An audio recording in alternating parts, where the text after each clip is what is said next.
Hi friends, welcome to my channel. Full energy low ಆಗಿಬಿಟ್ಟಿದೆ.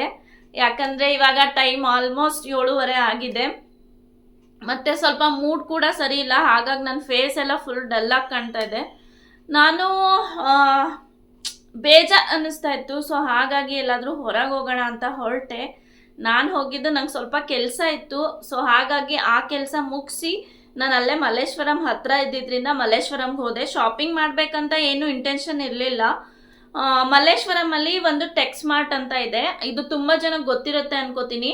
ಇಲ್ಲಿ ತುಂಬ ಕಡಿಮೆ ಬೆಲೆಗೆ ಬಟ್ಟೆಗಳು ಸಿಗುತ್ತೆ. ಅಂದರೆ ಮಕ್ಕಳಿಗಾಗಲಿ, ಮೆನ್ಸ್, ವಿಮೆನ್ಸ್ ಈ ಥರ ಎಲ್ಲರಿಗೂ ಬಟ್ಟೆಗಳು ಸಿಗುತ್ತೆ. ನಾನು ಇದನ್ನ ಅಂದರೆ ಏನಂತಾರೆ, ನನ್ನ PG ರಾಜಾಜಿನಗರ್ PGನಲ್ಲಿದ್ದೆ. ಸೊ ಅವಾಗಿಂದನೂ ನನಗೆ ಗೊತ್ತು, ನನ್ನ ಫ್ರೆಂಡ್ ತೋರಿಸಿದ್ಲು. ಫುಲ್ ಟಯರ್ಡ್ ಆಗಿಬಿಟ್ಟಿದ್ದೀನಿ, ಸಾಕಾಗೋಯ್ತು.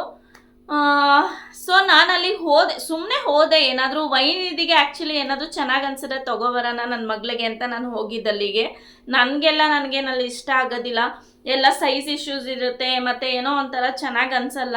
ಅದು ನೋಡುವಾಗ ಚೆನ್ನಾಗಿ ಅನಿಸುತ್ತೆ, ಟ್ರಯಲ್ ನೋಡಿದಾಗ ಚೆನ್ನಾಗಿ ಅನಿಸಲ್ಲ. ಸೊ ಹಾಗಾಗಿ ನಾನಲ್ಲಿ ಏನು ತೊಗೊಳಲ್ಲ ಯೂಶ್ವಲಿ. ಇವತ್ತು ಮಾತ್ರ ಒಂದೆರಡು ಟಾಪ್ ತೊಗೊಂಡು ಬಂದಿದ್ದೀನಿ.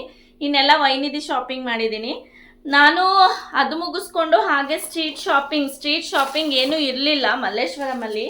ಸುಮ್ಮನೆ ಹಾಗೆ ಓಡಾಡ್ಕೊಂಡು ಏನು ಇಷ್ಟ ಆಯಿತೋ ಅದನ್ನು ತೊಗೊಂಡು ಬಂದಿದ್ದೀನಿ. ಇಷ್ಟು ನಾನು ಶಾಪಿಂಗ್ ಮಾಡ್ಕೊಂಡು ಬಂದಿರೋದು ಮಲ್ಲೇಶ್ವರಂ ಸ್ಟ್ರೀಟ್ ಶಾಪಿಂಗ್. ಅದು ನಾನು ವಿಡಿಯೋ ಮಾಡೋಣ ಅಂದ್ಕೊಂಡೆ. ನಾನು ಒಬ್ಬಳೇ ಇದ್ದಿದ್ದರಿಂದ ಪರ್ಚೇಸ್ ಮಾಡಿಕೊಂಡು ವಿಡಿಯೋ ಮಾಡೋಕ್ಕೆ ಕಷ್ಟ ಆಗುತ್ತೆ. ಸೊ ಹಾಗಾಗಿ ಇವಾಗ ನಾನು ಏನೇನು ತಂದಿದ್ದೀನಿ ಅಷ್ಟನ್ನು ಮಾತ್ರ ನಿಮಗೆ ತೋರಿಸ್ತೀನಿ. ಡೆಫಿನೆಟಾಗಿ ನಾನು ಮಲ್ಲೇಶ್ವರಂ ಶಾಪಿಂಗ್ ವ್ಲಾಗ್ನ ಮಾಡ್ತೀನಿ. ಅದು ನಾನೇನು ಶಾಪಿಂಗ್ ಮಾಡಲಿಲ್ಲ ಅಂದರೂ ಅಟ್ಲೀಸ್ಟ್ ನಿಮಗೆ ತೋರಿಸೋದಕ್ಕಾದರೂ ಮಾಡ್ತೀನಿ. ಯಾರಾದರೂ ಜೊತೆಗಿದ್ರೆ ಅಟ್ಲೀಸ್ಟ್ ವಿಡಿಯೋ ಕ್ಯಾಪ್ಚರ್ ಮಾಡ್ತಾರೆ. ನಾನು ತಗೊಂಡು ಕ್ಯಾಪ್ಚರ್ ಮಾಡೋದಕ್ಕೆ ಕಷ್ಟ ಆಗುತ್ತೆ. ಸೊ ಹಾಗಾಗಿ ನಾನು ವಿಡಿಯೋ ಮಾಡಲಿಲ್ಲ. ನೆಕ್ಸ್ಟ್ ಯಾವಾಗಾದರೂ ಟೈಮ್ ಸಿಕ್ಕಾಗ ವಿಡಿಯೋ ಮಾಡೋದಕ್ಕೆ ಅಂತಲೇ ಪರ್ಟಿಕ್ಯುಲರಾಗಿ ಹೋಗ್ತೀನಿ. ಅವಾಗ ಏನು ಶಾಪಿಂಗ್ ಮಾಡಲ್ಲ. ಆಗ ಡೆಫಿನೆಟಾಗಿ ನಿಮಗೆ ವಿಡಿಯೋ ಶೇರ್ ಮಾಡ್ತೀನಿ. ಮಲ್ಲೇಶ್ವರಂ ಶಾಪಿಂಗ್ ಸ್ಟ್ರೀಟ್ ಎಲ್ಲ ಹೇಗಿದೆ, ಪ್ರೈಸ್ ಹೇಗಿದೆ, ವರ್ತ್ ಅನ್ಸುತ್ತಾ, ಮತ್ತು ಯಾವ್ಯಾವ ಬ್ರ್ಯಾಂಡ್ ಇದೆ, ಅನ್ಬ್ರ್ಯಾಂಡ್ ಇದೆ, ಸ್ಟ್ರೀಟಲ್ಲಿ ಏನೇನು ಸಿಗತ್ತೆ ರೋಡ್ ಸೈಡು, ಅದೆಲ್ಲ ಅಪ್ಡೇಟ್ಸ್ ಕೊಡ್ತೀನಿ. ಸೊ ಬನ್ನಿ ಫಟಾಫಟ್ ಅಂತ ನಾನು ಏನೇನು ತಂದಿದ್ದೀನಿ ಅಂತ ಸ್ಟ್ರೀಟ್ ಶಾಪಿಂಗಲ್ಲಿ ನಾನು ಇದೊಂದು ಲೆಗಿನ್ ತೊಗೊಂಡೆ, ಗೋಲ್ಡ್ ಕಲರ್. ನನ್ನ ಹತ್ರ ಸ್ಟ್ರೈಟ್ ಫಿಟ್ ಪ್ಯಾಂಟ್ ಇತ್ತು, ಈ ಥರ ಗೋಲ್ಡ್ ಕಲರಲ್ಲಿ ಶಿಮ್ಮರಿನಲ್ಲಿ ಯಾವುದೂ ಇರಲಿಲ್ಲ ಲೆಗಿನ್. ಸೊ ಹಾಗಾಗಿ ಇದೊಂದು ಲೆಗಿನ್ ತೊಗೊಂಡೆ. ಇದು ಮತ್ತು ವೈಟ್ ಕಲರ್ ಎರಡು ತೊಗೊಂಡೆ. ವೈಟ್ ಪ್ಲೇನ್ ಇತ್ತು ನನ್ನ ಹತ್ರ, ಕಾಟನ್ ಥರ ಮೆಟೀರಿಯಲಲ್ಲಿ. ಇದು ಬೇಡ, ಸ್ವಲ್ಪ ಶೈನಿನಲ್ಲಿ ಇರಲಿ ಅಂತ ಇದು ಒಂದು ತೊಗೊಂಡಿದ್ದೀನಿ. ಸೊ ಇದು 350 rupees ಈಚ್. ಚೆನ್ನಾಗಿದೆ, ಇದು ವರ್ತ್ ಅನ್ನಿಸ್ತು ನನಗೆ. ಇನ್ನು ನಾನು ಯಾವಾಗೋ ಒಂದ್ಸಲ ಹಾಕೊಳ್ಳೋದು. ಸೊ ನೋಡೋಣ. 350 350 ಕಡಿಮೆ ಮಾಡ್ಕೊಳ್ಳಿ ಅಂದರೆ ಅವ್ರು ಮಾಡಲೇ ಇಲ್ಲ. ನೆಕ್ಸ್ಟ್ ಇದೊಂದು ಸ್ವೆಟರ್ ಬೇಕನ್ನಿಸ್ತು. ನನ್ನ ಹತ್ರ ಇರುವಂಥದ್ದೆಲ್ಲ ಕ್ವಿಲ್ಟೆಡ್ ಜಾಕೆಟ್ಸ್ ಮತ್ತು ತುಂಬ ಉಲ್ಲನ್ ಹೆವಿ ಇರುತ್ತಲ್ಲ ಆ ಥರ ಸ್ವೆಟರ್ಸ್, ಆ ಥರ ಎಲ್ಲ ಇತ್ತು. ಸೊ ಅದನ್ನು ಆಫೀಸ್ಗೆಲ್ಲ ಕ್ಯಾರಿ ಮಾಡೋಕ್ಕಾಗೋದಿಲ್ಲ, ತುಂಬ ದಪ್ಪ ಅನಿಸುತ್ತೆ, ಬ್ಯಾಗಲ್ಲೆಲ್ಲ ಇಟ್ಕೊಳ್ಳೋಕ್ಕಾಗಲ್ಲ. ಸೊ ಹಾಗಾಗಿ ಈ ಥರ ಲೈಟ್ ವೆಯ್ಟಲ್ಲಿ ನೋಡೋಣ ಅಂದ್ಬಿಟ್ಟು ತೊಗೊಂಡೆ. ಒಂದೆರಡು ಸ್ವೆಟರ್ ತೊಗೊಂಡಿದ್ದೀನಿ. ಈ ಥರ ಆಫೀಸಲ್ಲಿ ಫುಲ್ AC ಇರುತ್ತೆ, ಚಳಿ ಆಗುತ್ತೆ. ಸೊ ಹಾಗಾಗಿ ಇನ್ನೇನು ವಿಂಟರ್ ಕೂಡ ಸ್ಟಾರ್ಟ್ ಆಗುತ್ತೆ, ಒಂದು ಇರಲಿ ಅಂದ್ಬಿಟ್ಟು ಬ್ಲ್ಯಾಕ್ ಆದರೆ ಎಲ್ಲದಕ್ಕೂ ಮ್ಯಾಚ್ ಆಗುತ್ತೆ ಅಂತ ಇದನ್ನು ತೊಗೊಂಡಿದ್ದೀನಿ. 200 rupees ಆಯಿತು ಇದು. ಮತ್ತು ಇನ್ನೂ ಒಂದು ಕಲರ್ ತೊಗೊಂಡಿದ್ದೀನಿ, ಬ್ರೌನ್ ಕಲರ್. ಸೊ ಎರಡನ್ನೂ ಯಾವುದಕ್ಕಾದರೂ ಹಾಕೋಬೋದು. ಇದೆರಡು ಝಾರಾ ಬ್ರ್ಯಾಂಡ್, ನನಗೆ ಗೊತ್ತಿಲ್ಲ, ಇದು ಕಡಿಮೆ ರೇಟಿಗಲ್ಲಿ ಮಾರ್ತಾ ಇರ್ತಾರೆ. ಸೊ ಅವ್ರ ಹತ್ರ ತೊಗೊಂಡಿದ್ದು. ಇದಕ್ಕೆ ಬಟನ್ಸ್ ಎಲ್ಲ ಇದೆ ಇಲ್ಲಿ ಎಂಡಿಂಗಲ್ಲಿ, ಸ್ಲೀವ್ಸಲ್ಲಿ. ಸೊ ಇದು ಒಂದು ಕಲರ್ ಎಲ್ಲದಕ್ಕೂ ಸೂಟ್ ಆಗುತ್ತೆ ಅಂದ್ಬಿಟ್ಟು ಇದೆರಡನ್ನೂ 200 rupees ಈಚ್ ಕೊಟ್ಟು ತೊಗೊಂಡಿದ್ದೀನಿ. ನೆಕ್ಸ್ಟ್ ಇದು ಒಂದು ಇಯರಿಂಗ್ ಸೆಟ್, ಜಸ್ಟ್ 50 rupees ಇದು. ಒಂದು ಯಾವ್ದಾರು ಕುರ್ತೀಸ್ಗೆಲ್ಲ ಚೆನ್ನಾಗಿ ಆಗುತ್ತೆ. ಕುರ್ತೀಸಿಗೆ ಜುಮ್ಕಾಸ್ ಹಾಕಿದ್ರೆ ಅದು ಚೆನ್ನಾಗಿ ಕಾಣೋ ರೀತಿನೇ ಬೇರೆ. ಸೊ ಹಾಗಾಗಿ ಜುಮ್ಕಾಸ್ ಕಲೆಕ್ಷನ್ಸ್ ನನ್ನ ಹತ್ರ ಜಾಸ್ತಿ ಇದೆ. ಅದು ಒಂದು ಸಪ್ರೇಟ್ ವಿಡಿಯೋ ಮಾಡ್ತೀನಿ ನನ್ನ ಇಯರಿಂಗ್ಸ್ ಕಲೆಕ್ಷನ್ಸ್ನ. ಇದು 50 rupees ಈಚ್ ಆಯಿತು. ಎರಡು ತೊಗೊಂಡಿದ್ದೀನಿ, ಇದು ಒಂದು ಮತ್ತು ಇದು ಒಂದು. 50 rupees ವರ್ತ್ ಅನ್ನಿಸ್ತು ನನಗೆ ಇದು. ನೆಕ್ಸ್ಟ್ ಇದು ಒಂದು ಡ್ರೆಸ್ ತೊಗೊಂಡಿದ್ದೀನಿ. ಇದು ಬಂದು ಟಾಪು ಬಾಟಮ್ ಸೆಟ್, ಏನಂತಾರೆ ಇದನ್ನ, ಆಲಿಯಾ ಕಟ್. ಆಲಿಯಾ ಕಟ್ ಇದು ಇರುವಂಥದ್ದು. ನಂತರ ತುಂಬ ಇದೆ ಆಲಿಯಾ ಕಟ್. ಇದು ವರ್ತ್ ಅನ್ನಿಸ್ತು. ಇದ್ರ ಪ್ರೈಸ್ ಕೇಳಿದ್ರೆ ನೀವು ಶಾಕ್ ಆಗ್ತೀರಾ. Only 300 rupees. 350 ಹೇಳಿದ್ರು, ನಾನು 300ಗೆ ತೊಗೊಂಡು ಬಂದಿದ್ದೀನಿ. ನೋಡಿ ಇಲ್ಲೆಲ್ಲ ಲೇಸ್ ವರ್ಕ್ ಕೊಟ್ಟಿದ್ದಾರೆ. ಮತ್ತು ಕಲರ್ ಕಾಂಬಿನೇಷನು ಅಷ್ಟೇ ಚೆನ್ನಾಗಿ ಅನ್ನಿಸ್ತು. ಇಲ್ಲೂ ಲೇಸ್ ವರ್ಕ್ ಕೊಟ್ಟಿದ್ದಾರೆ, ಇಲ್ಲಿ ಎಂಬ್ರಾಯ್ಡ್ರಿ ಇದೆ. ತುಂಬ ಇತ್ತು 350 ರುಪೀಸ್ಗೆ. ಬಟ್ ನನಗೆ ಅದ್ಯಾವುದು ಇಷ್ಟ ಆಗಲಿಲ್ಲ. ಇದು ವರ್ತ್ ಪ್ರೈಸಲ್ಲಿ ಸಿಕ್ತು ಅನ್ನಿಸ್ತು. ಸೊ ಹಾಗಾಗಿ ಇದನ್ನು ತೊಗೊಂಡಿದ್ದೀನಿ. ಇಲ್ಲೊಂದು ಟೈಯಿಂಗ್ ಥರ ಕೊಟ್ಟಿದ್ದಾರೆ, ಇದನ್ನು ನಾನು ಕಟ್ ಮಾಡ್ತೀನಿ, ಇದು ಬೇಡ ನನಗೆ ಅವಶ್ಯಕತೆ ಇಲ್ಲ. ಮತ್ತು ಇಲ್ಲೊಂಥರ ಡಿಸೈನ್ ಬಂದಿದೆ ಇಲ್ಲಿ ಸೈಡಲ್ಲಿ. ಮತ್ತು ಇಲ್ಲೂ ಲೇಸ್ ಕೊಟ್ಟಿದ್ದಾರೆ, ಲೇಸ್ ವರ್ಕ್. ಸೊ ಚೆನ್ನಾಗಿದೆ ಅಲ್ಲ. ಇದು ಕಲರ್ ಕಾಂಬಿನೇಷನ್ ಕೂಡ ಅಷ್ಟೇ, ಹಾಕ್ಕೊಂಡ್ರೂ ಅಷ್ಟೇ ತುಂಬ ಬ್ರೈಟಾಗಿ ಕಾಣುತ್ತೆ. ಇದು ಅಷ್ಟು ಕಮ್ಮಿ ರೇಟಿಂದು ಅಂತ ಅನ್ಸೋದೇ ಇಲ್ಲ, ಅಷ್ಟು ಚೆನ್ನಾಗಿದೆ. ಇದೆಲ್ಲ ಆಲ್ಟ್ರೇಷನಿಗೆ ಕೊಡಬೇಕು ನಾನು. ಇದನ್ನೇನೋ ದುಡ್ಡು ಕೊಟ್ಟು ತೊಗೊಬಂದಿದ್ದೀವಿ, ಆಲ್ಟ್ರೇಷನ್ಗೆ ಜಾಸ್ತಿ ಹೇಳ್ತಾರೆ, ಹಂಗಾಗುತ್ತೆ. ಸೊ ಇದೆರಡೂ ಕಡೆ ಹಿಂಗೆ ಹಿಂದೆ ಕಟ್ಕೊಳ್ಳೋಕ್ಕೆ ಕೊಟ್ಟಿದ್ದಾರೆ. ಬಟ್ ನನಗಿದು ಬೇಡ, ನಾನು ಕಟ್ ಮಾಡ್ತೀನಿ, ಇದು ಅವಶ್ಯಕತೆ ಇಲ್ಲ. ಮತ್ತು ಇದಕ್ಕೆ ಪ್ಯಾಂಟ್ ಬಂದಿದೆ, ಇದು ಸ್ಟ್ರೈಟ್ ಫಿಟ್ ಪ್ಯಾಂಟ್. ನೋಡಬೇಕು ಇದೆಲ್ಲ ಮೆಟೀರಿಯಲ್ ಹೇಗೆ ಬಾಳಿಕೆ ಬರುತ್ತೆ ಏನು ಅಂತ. ಆಫ್ಟರ್ ವಾಶ್ ಹೇಗೋ ನನಗೆ ಗೊತ್ತಿಲ್ಲ, ಬಟ್ ಫುಲ್ ಕಾಟನ್ ಮೆಟೀರಿಯಲ್ ಇದೆ ಇದು. ನೋಡೋಣ ಆಫ್ಟರ್ ವಾಶ್ ಹೇಗಿತ್ತು ಏನು ಅಂತ ನಾನು ನಿಮಗೆ ಹೇಳ್ತೀನಿ. ನೀವು ತೊಗೋಬೇಕು ಅಂದ್ರೂ ನೀಟಾಗಿ ನೋಡಿ ತೊಗೊಳ್ಳಿ. ಕಲರ್ ಫೇಡ್ ಆಗೋದು, ಇಲ್ಲ ಮೆಟೀರಿಯಲ್ ಶ್ರಿಂಕ್ ಆಗಿ ಮತ್ತು ಟೈಟ್ ಆಗೋದು, ಆ ಥರ ಎಲ್ಲ ಆಗುತ್ತೆ. ಸೊ ಹಾಗಾಗಿ ಒಂದು ಸೈಜ್ ದೊಡ್ಡದನ್ನೇ ಪ್ರಿಫರ್ ಮಾಡಿ ಅಂತ ಹೇಳ್ತೀನಿ. ಇದಕ್ಕೆಲ್ಲ ನಾವು ಒಂದೊಂದು ಸ್ಟಿಚ್ ಹಾಕಿಸ್ಲೇಬೇಕು, ಅವರಷ್ಟು ಪರ್ಫೆಕ್ಟಾಗಿ ಸ್ಟಿಚ್ ಹಾಕಿರೋದಿಲ್ಲ. ಸೊ ಇದನ್ನು ಆಲ್ಟ್ರೇಷನಿಗೆ ಕೊಡಬೇಕು.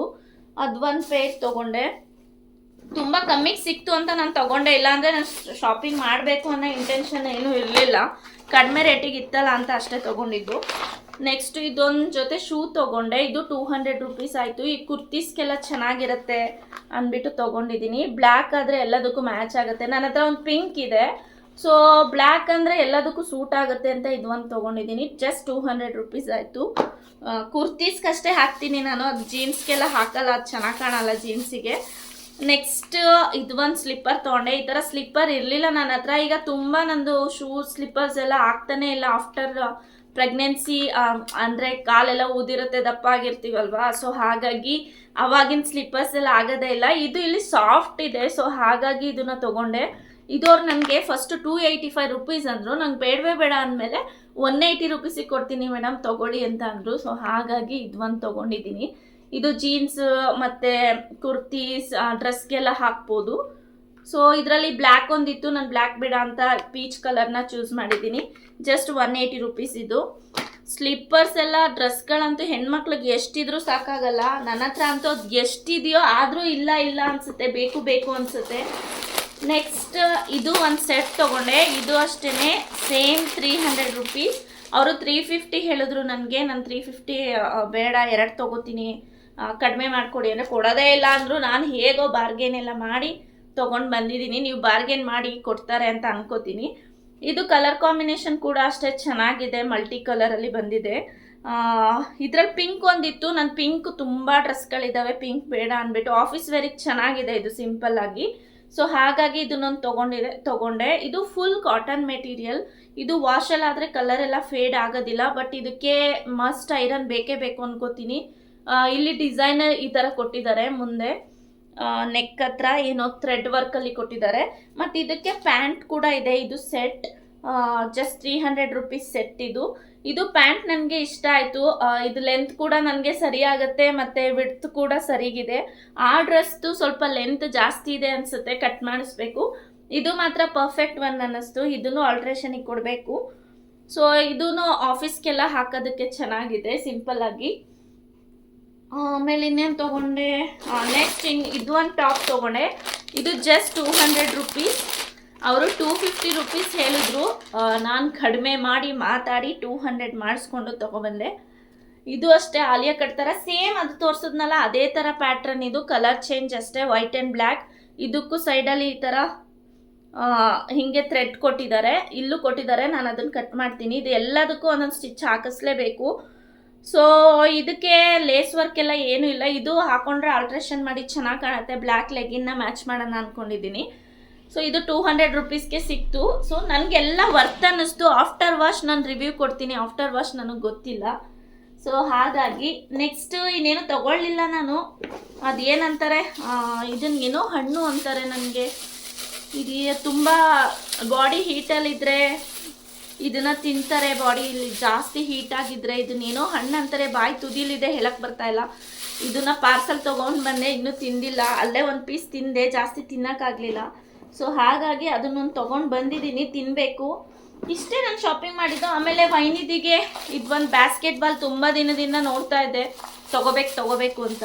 ಸೊ ಅಲ್ಲೇ ಕಾಣಿಸ್ತು. ಇದು 150 ರೂಪೀಸ್ ಅಷ್ಟೇನೆ. ಇದು ಜಸ್ಟ್ ಗೋಡೆಗೆ ಸ್ಟಿಕ್ ಮಾಡೋ ಥರ, ಅವಳಿಗೆ ಆಟಾಡೋಕ್ಕೆ ಚೆನ್ನಾಗಿರುತ್ತೆ ಅಂತ ಇದೊಂದು ತೊಗೊಂಡು ಬಂದಿದ್ದೀನಿ. ಇಷ್ಟೇ ನಾನು ತಂದಿದ್ದು. ಇಷ್ಟಕ್ಕೆ ಏನು ಆಲ್ಮೋಸ್ಟ್ ತುಂಬ ಏನು ಖರ್ಚಾಗಿಲ್ಲ, ಎಲ್ಲ ಕಡಿಮೆ ಪ್ರೈಸಲ್ಲೇ ನಾನು ತೊಗೊಂಡು ಬಂದಿರೋದು, ಎಲ್ಲ ಕಡಿಮೆ ರೇಟಿಂದೆ. ಅದು ನಾನು ಯಾವುದು ಜಾಸ್ತಿ ರೇಟಿಂದ ತಂದಿಲ್ಲ. ಈಗ ಆಫೀಸ್ಗೆಲ್ಲ ಹೋಗುವಾಗ ಎಷ್ಟು ಬಟ್ಟೆ ಇದ್ರೂ ಸಾಕಾಗಲ್ಲ, ಬೇಕು ಅನಿಸುತ್ತೆ. ಹಂಗಾಗಿದೆ ಸಿಚುಯೇಷನ್. ಮತ್ತು ಒಂದು ಸಲ ಹಾಕಿದ ಬಟ್ಟೆನ ಇನ್ನೊಂದು ಸಲ ಹಾಕಕ್ಕೆ ಮನಸ್ಸೇ ಬರೋದಿಲ್ಲ.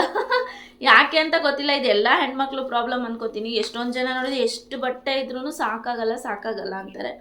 ನನಗೆ ಕ್ರೇಜ್ ಇರೋದು ಎರಡರಲ್ಲೇ, ಬಟ್ಟೆ, ಲಿಪ್ಸ್ಟಿಕ್ ಕಲೆಕ್ಷನ್ಸ್. ನಾನು ಇನ್ನು ಮೇಕಪ್ ಐಟಮ್ಸ್ಗೆ, ಕಾಸ್ಮೆಟಿಕ್ಸ್ ಅಂತ ನಾನು ಏನು ಜಾಸ್ತಿ ಖರ್ಚು ಮಾಡಲ್ಲ. ನನಗೆ ಅದು ತುಂಬ ನಾನು ಖರ್ಚು ಮಾಡಿ ಯೂಸ್ ಮಾಡಿದ್ದು ಕೂಡ ನನ್ನ ಸ್ಕಿನ್ಗೆ ಸೂಟ್ ಆಗೋದಿಲ್ಲ. ಏನಾದರೂ ಒಂದು ಗುಳ್ಳೆ ಥರ ಆಗೋದು, ಪಿಂಪಲ್ಸ್ ಥರ ಆಗೋದು, ಅಲರ್ಜಿ ಥರ ಆಗೋದು, ಈ ಥರ ಎಲ್ಲ ಆಗುತ್ತೆ. ಸೊ ಹಾಗಾಗಿ ನಾನು ಯಾವುದೂ ಟ್ರೈ ಕೂಡ ಮಾಡಲ್ಲ. 1-2 ಸಲ ಟ್ರೈ ಮಾಡಿ ಅದನ್ನು ಫೇಸ್ ಮಾಡಿಬಿಟ್ಟಿದ್ದೀನಿ. ಸೊ ಅದಕ್ಕೆ ಎಮರ್ಜೆನ್ಸಿಗೆ ಅಂತ ಸ್ವಲ್ಪ ಬ್ರ್ಯಾಂಡೆಡ್ ಕಾಸ್ಮೆಟಿಕ್ಸ್ ಇಟ್ಕೊಂಡಿದ್ದೀನಿ. ಅದನ್ನು ನಾನು ಯೂಸ್ ಮಾಡಲ್ಲ, ಕೊಟ್ಬಿಡ್ಬೇಕಾದ್ರೆ ನಮ್ಮ ಅಕ್ಕ ಯೂಸ್ ಮಾಡ್ತಾಳೆ. ಸುಮ್ಮನೆ ಇಟ್ಕೊಂಡು ಡೇಟ್ ಎಕ್ಸ್ಪೈರ್ ಆಗುತ್ತೆ, ವೇಸ್ಟ್ ಆಗುತ್ತೆ ಅಷ್ಟೊಂದು ದುಡ್ಡು ಕೊಟ್ಟು. ಸೊ ಹಾಗಾಗಿ ನಾನು ಯೂಸ್ ಮಾಡಲ್ಲ ಅಂಥದ್ದನ್ನೆಲ್ಲ. ನಾನು ಜಾಸ್ತಿ ಇನ್ವೆಸ್ಟ್ ಮಾಡೋದು ಬಟ್ಟೆ, ಚಪ್ಪಲಿ ಮತ್ತು ಲಿಪ್ಸ್ಟಿಕ್ಸ್. ಇಷ್ಟಕ್ಕೆ ನಾನು ಲಿಪ್ಸ್ಟಿಕ್ ಕಲೆಕ್ಷನ್ಸ್ ಜಾಸ್ತಿ ಇಡೋದು ನನಗಿಷ್ಟ. ನನ್ನ ಫೇಸ್ಗೆ ಏನು ಹಚ್ಚಿಲ್ಲ ಅಂದ್ರೂ ಲಿಪ್ಸ್ಟಿಕ್ ಹಚ್ಕೊಂಡ್ರೆ ಸಾಕು, ಮುಖಕ್ಕೆ ಒಂಥರ ಬ್ರೈಟ್ನೆಸ್ ಅನ್ನೋ ಥರ ಆಗುತ್ತೆ. ಅದಕ್ಕೆ ನಾನು ಲಿಪ್ಸ್ಟಿಕ್ನ ಜಾಸ್ತಿ ಪ್ರಿಫರ್ ಮಾಡ್ತೀನಿ. ನಾನು ಮುಖಕ್ಕೆ ಕ್ರೀಮ್ ಹಚ್ತೀನೋ ಪೌಡ್ರ್ ಹಾಕ್ತೀನೋ ಅದು ಸೆಕೆಂಡ್ರಿ, ಲಿಪ್ಸ್ಟಿಕ್ ಮಾತ್ರ ಮ್ಯಾಂಡೇಟ್ರಿ, ಮಸ್ಟ್ ಆ್ಯಂಡ್ ಶುಡ್ ಅನ್ನೋ ಥರ. ಲಿಪ್ಸ್ಟಿಕ್ ಇದ್ಬಿಟ್ರೆ ಸಾಕು, ನನಗೆ ಅವತ್ತಿನ ದಿನನೇ ಫ್ರೆಶ್ ಅನಿಸುತ್ತೆ. ಸೊ ಹಾಗಾಗಿ ಲಿಪ್ಸ್ಟಿಕ್ ಒಂದನ್ನ ಜಾಸ್ತಿ ಕಲೆಕ್ಷನ್ ಮಾಡ್ತೀನಿ. ಮತ್ತು ಬಟ್ಟೆಗಳು ನಂದು ಹೆಂಗಾಯ್ತಂದರೆ, ಮದುವೆಗೂ ಮುಂಚೆ ಬಟ್ಟೆಗಳೆಲ್ಲ ಮದುವೆ ಆಗಿ 1 ಇಯರ್ ಆದಮೇಲೆ ಆಗ್ತಾ ಇರಲಿಲ್ಲ, ಎಲ್ಲ ಟೈಟ್ ಆಗ್ತಾ ಇತ್ತು. ಆ ಥರ ಆಯಿತು, ಸ್ವಲ್ಪ ದಪ್ಪ ಆದೆ. ಸೊ ಹಾಗಾಗಿ ಅದು ಒಂದು ಬಟ್ಟೆಗಳನ್ನೆಲ್ಲ ಒಂದು ಸೆಟ್ ಯಾರಿಗೋ ಕೊಡೋದು, ಕಸಿನ್ಸ್ಗೆ, ಹಿಂಗಾಯಿತು. ಆಮೇಲೆ ಕನ್ಸೀವ್ ಆದಾಗ ನಿಮಗೆಲ್ಲ ಗೊತ್ತೇ ಇರುತ್ತೆ, ಲೂಸ್ ಫಿಟ್ಟಿಂಗ್ ಬಟ್ಟೆಗಳು ಹಾಕಬೇಕು. ಅವಾಗ ಮತ್ತೆ ಶಾಪಿಂಗ್ ಮಾಡಿದೆ. ಲೂಸ್ ಫಿಟ್ಟಿಂಗ್ ಬಟ್ಟೆಗಳಿರುವಂಥದ್ದೇ, ನೈಟಿಗಳಾಗಲಿ, ಡ್ರೆಸ್ಗಳಾಗಲಿ, ಯಾವುದೇ ಆಗಲಿ ಮತ್ತೆ ಶಾಪಿಂಗ್ ಮಾಡಿದ್ದಾಯಿತು. ಅದಾದಮೇಲೆ ಡೆಲಿವರಿ ಆದಮೇಲೆ ಮತ್ತೆ ಸಣ್ಣ ಆದೆ. ಅವಾಗ ಆ ಬಟ್ಟೆಗಳೆಲ್ಲ ಆಗ್ತಾ ಇರಲಿಲ್ಲ. ಅದನ್ನು ಆಲ್ಟ್ರೇಷನ್ ಮಾಡಿಸಿದ್ರೂ ಅಷ್ಟೇ ಫಿಟ್ಟಿಂಗ್ ಪ್ರಾಪರ್ ಇರ್ತಿರ್ಲಿಲ್ಲ. ಸೊ ಹಾಗಾಗಿ ಅದು ಬೇಡ ಅಂತ ಅದನ್ನೂ ಬೇರೆಯವ್ರಿಗೆ ಕೊಟ್ಟಾಯಿತು. ಮತ್ತೆ ಶಾಪಿಂಗ್ ಮಾಡಿದ್ದಾಯಿತು ಪೋಸ್ಟ್ ಪ್ರೆಗ್ನೆನ್ಸಿ. ಆವಾಗ ಫೀಡಿಂಗ್ ಮಾಡ್ತಾಯಿದ್ದೆ, ಇನ್ನೂ ಸ್ವಲ್ಪ ಸಣ್ಣ ಇದ್ದೆ ನಾನು, ಇವಾಗ ಸ್ವಲ್ಪ ದಪ್ಪ ಆಗಿದ್ದೀನಿ. ಸೊ ಹಾಗಾಗಿ ಅದೆಲ್ಲ ಆಗ್ತಾ ಇಲ್ಲ ಡ್ರೆಸ್ಗಳು. ಕೆಲವೊಂದು ಆಗುತ್ತೆ, ಕೆಲವೊಂದು ಆಗ್ತಾ ಇರಲಿಲ್ಲ, ಅದನ್ನು ಮತ್ತೆ ಕೊಟ್ಟೆ. ಹೀಗೆ ಸ್ಟೆಪ್ ಬೈ ಸ್ಟೆಪ್ ಹೆಂಗೆ ಆಗಲ್ಲ ಬಟ್ಟೆ ಅಂದಾಗ ಕೊಡೋದು, ಆ ಥರ ಆಗಿ ಬಟ್ಟೆ ಕ್ವಾಂಟಿಟಿ ಎಲ್ಲ ಕಡಿಮೆ ಆಗಿ ಮತ್ತೆ ಇವಾಗ ಶಾಪಿಂಗ್ ಮಾಡಬೇಕು ಅನಿಸುತ್ತೆ. ಇನ್ನು ತುಂಬ ಬಟ್ಟೆಗಳಿದ್ದಾವೆ ನನಗೆ ಆಗದೆ ಇರೋದು.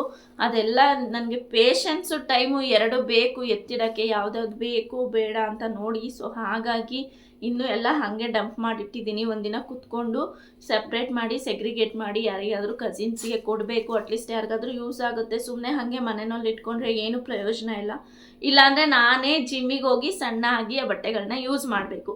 ಆ ಬಟ್ಟೆಗಳನ್ನ ಹಾಕೊಳ್ಳೋದಕ್ಕೋಸ್ಕರನಾದರೂ ನಾನು ಸಣ್ಣ ಆಗಬೇಕು ಅಂತ ಡಿಸೈಡ್ ಮಾಡಿದ್ದೀನಿ. ನೋಡೋಣ ಟೈಮ್ ಬಂದಾಗ ಅದು ಹೆಂಗೆ ಆಗುತ್ತೆ ಏನು ಅಂತ ನಿಮಗೆ ಅಪ್ಡೇಟ್ಸ್ ಕೊಡ್ತೀನಿ. ಇಷ್ಟರಲ್ಲಿ ನಿಮಗೆ ಯಾವ ಡ್ರೆಸ್ ಇಷ್ಟ ಆಯಿತು, ಮತ್ತು ನಾನು ತೊಗೊಂಡಿರೋ ಡ್ರೆಸ್ ಎಲ್ಲ ವರ್ತ್ ಪ್ರೈಸಲ್ಲಿ ಸಿಕ್ಕಿದೆಯಾ ಅಂತ ಕಾಮೆಂಟ್ ಸೆಕ್ಷನಲ್ಲಿ ಕಮೆಂಟ್ ಮಾಡೋದನ್ನ ಮರಿಬೇಡಿ ಅಂತ ಹೇಳ್ತಾ ಈ ವಿಡಿಯೋನ ಇಲ್ಲಿಗೆ ಏನು ಮಾಡ್ತೀನಿ. Thank you for watching.